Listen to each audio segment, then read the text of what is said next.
Hi, everybody. Welcome back to the Seventh Rule Rat Talk. It's been great to have you here. I guess we can move on from the rat talk. I guess we can. Yeah, I think so. But I do have a kind of a response to why can't he do noses, and he can do a rat but he can't do noses. But maybe it's like a genetic thing where some people can whistle and some people can't, and then some people can roll their tongues and some people can't because of genetics. And maybe he can turn into a rat but he can't do noses. It's like that. This is part of my. This is the part where I don't shift that well. Bajorn nose right there. You're giving the Bajorn nose wrinkle. Yeah. Yeah. Can he do a rat with a Bajorn nose? That's the question. I want to see a Bajorn with a rat nose. We've seen a couple. I want to see the rat with an Odo face. That's the winner. That's the winner right there. Can you imagine? Oh, a rat just walks up to you with an Odo face and it like harumphs at you. That sounds like a nightmare that I'm looking forward to having. You know who else really stood out to me? I thought did a good job, and I don't know if we ever gave them credit, but I thought the Duras sisters were really good in their performance as well. They came in, they look like some Klingon badass women that were just not playing. Well, see, they're introduced in the next generation, so you will be seeing more of them. And so that's why their characters felt like crazy fleshed out. Like, you're like, how did they just pop up? They know who they are. They got a reputation. It's because they're already pretty fleshed out. They're even in the 7th movie, Star Trek Generations, if I remember correctly. What? Yeah. So they're pretty amazing, and I agree with you. Die in that movie?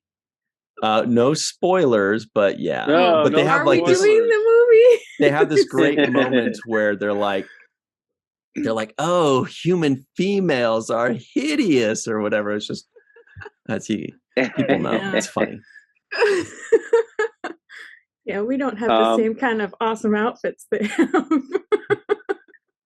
I really like the writers for adding the scene and the subsequent scene where Kira calls the Admiral on Sisko and tries to report him to the authority or his superior.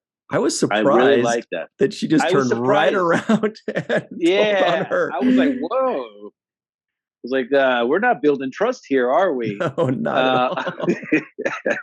And then I really loved Sisko's scene with her, his comeback scene, when he says, if you go over my head again, I'll have yours on a platter. Mm-hmm. I just love the way he said it really kind of like half joking, but half very serious. Mm-hmm. And I liked the delivery as well. It wasn't a brutal, condemnation of her. It was like, you do realize I do know what you're up to. The word got back to me. I know what you did. And if you do it again, we're going to have some problems. I love the way he did that. And it was a good lesson for Kira, too, I think, because it demonstrated that he's still willing to work with her, even though he knows that she went behind his back, tried to go over his head, and tried to get him in trouble, essentially.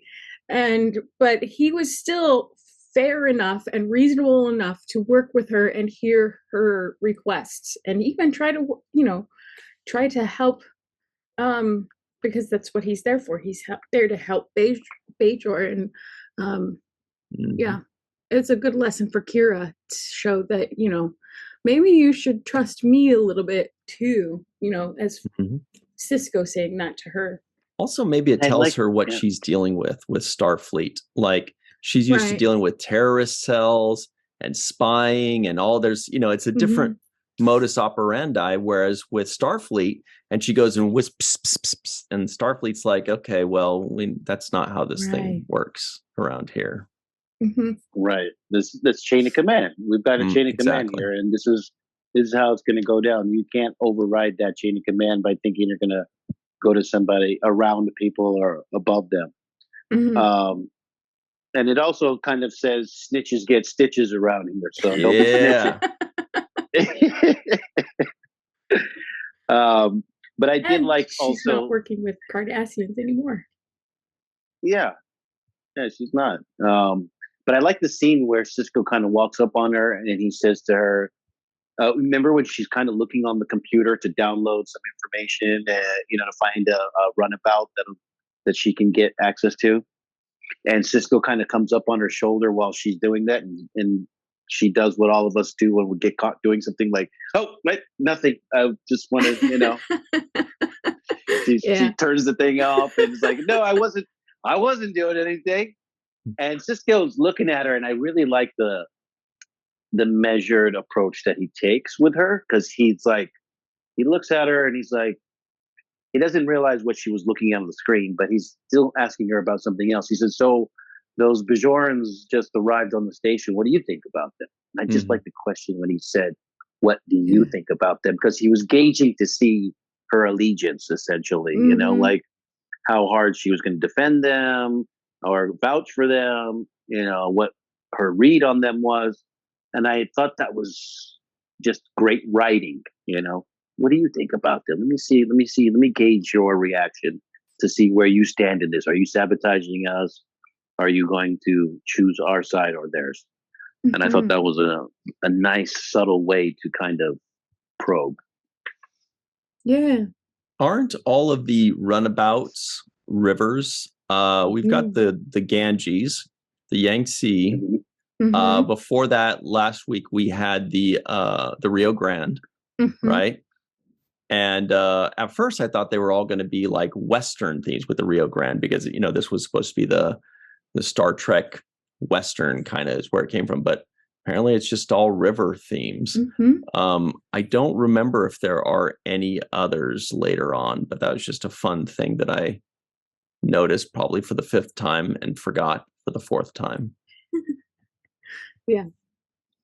I did remember some rivers later on. I think so.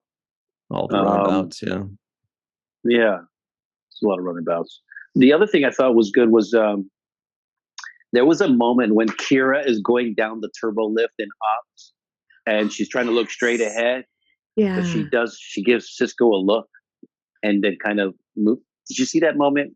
Yes, Malissa? yes. I know exactly the moment because I made note of it too. It was when Bashir was telling Sisko that Garrick wants him to go buy a new suit, and Kira needs to go do what she needs to do, but she wants to hear what Bashir's telling Sisko, and her wanting to be in that conversation. It was so good. It was a great moment. I remember it. There's just an interesting dynamic on this show in these first couple episodes where there's distrust. There's a little bit of, like, I don't want to say childishness, but there's just a lot of human nature kind of things of like rumors and telling on people and and spying on the, there's just a lot of things where people are kind of feeling each other out and they're kind of trying to find their way. Not with Captain Sisko or Commander Sisko. He seems to be certain of where he's heading. But the rest of them are kind of, even like Bashir at first is like nervous and he's rumoring around. He's like, hey, I think there's a spy. And he's talking to me. What should we do? And they're like, go find out what he wants. He's like, yeah, but shouldn't we go arrest him or do he's a spy? We don't know for sure he's a spy. Calm down. Everybody's still very human, including the aliens. Well, he's definitely the youngster in the senior staff, amongst the senior staff. He's definitely the one who's, what's the word? Wet behind the ears? Is that the word? Term? Yeah. Okay. It's a long word. It's German. Germans combine phrases into one long word. It's a weird thing they do. That's, he's definitely the one who's got that innocence still. And he's so nervous when Garrick walks up on him. He's like, it's like the nervousness. I'm like, dude, calm down. went through training, man. Yeah. You know? Well, I noticed that too. He was like, "Whoa, you're so close." Yeah, he was. But yeah, I did all like watching it. I did feel like Deep Space Nine starts off on a tone that is, a lot more serious than how Next Generation starts off. Mm-hmm. It starts off on a very serious, darker. Everything. There's a bunch of little things happening too. So it's usually in Next Generation you had that one storyline, but there weren't that many tiny little miniature stories in the story. And this had a bunch of little stories inside of the basic story. And that's why, yeah, and also everything with like original series and Next Generation, it's cleaner, it's brighter, it's more colorful, not just in what we're seeing, but what we're feeling. Like, the story is also cleaner, is also brighter, whereas Deep Space Nine is darker, it's grittier, it's dirtier. The characters aren't these clean, fine, upstanding Starfleet citizens. Some are, some aren't. Whereas Next Generation, original series, the shows preceding Deep Space Nine was just, here are the good guys. Right. And we're going to go venture out and run into some bad guys. With Deep Space Nine, it's like, we're all kind of shades of gray around here. Right, Who knows who's a good guy or bad guy? In the gray. To me, that honestly, and that's not to knock any other show, but to me, that's more true to real life, is existing in the gray, because there are no black and white answers to anything. And, there aren't usually easy choices in life. This is right, this is wrong. End of story. Yeah, with the absolutes. I also noticed that when Sisko and O'Brien were in the runabout chasing down Kira, there was a moment when they were like, well, we have to shoot him. We have to shoot him. We have to shoot him out of the sky. Otherwise, everybody else is going to suffer. And I remember when Sisko says, prepare the photons, or whatever it was that he says to O'Brien. O'Brien is like, sure, let's blow this girl. Let's blow him out of the water. Yeah. And I'm like, he's like, I don't like her attitude. Let's do it. Let's do it. He doesn't even give Sisko the look like, you sure you want to do this? There's nothing like that. He's like, you got it. You ready now, or should I wait? I want to see the cut scene where after the bomb blows up, Sisko says, stand down. And she's like, are you sure? I mean, I could still shoot him down. Now. We could, I'm just saying that we're still armed. Everybody's on the other side of the wormhole. Nobody would know. We could just, just do it. It looked like he was eager to do it. Like he was tired of Kira's attitude too, I think. Yeah. I was so glad to see O'Brien in this too. I'm glad that we get so many years of O'Brien. From the very first episode of TNG to, the last episode of Deep Space Nine. To the fourth episode of Voyager, to the third season of Enterprise, to Lower Decks when they put up the statue of him. I mean, like, we just... Don't they guys have another engineer? I mean, Jesus, somebody train somebody. Like, we have a shortage of engineers going on here. Plenty of captains, no engineers. All right. Actually, we got a lot of engineers and the people that we have to thank right now.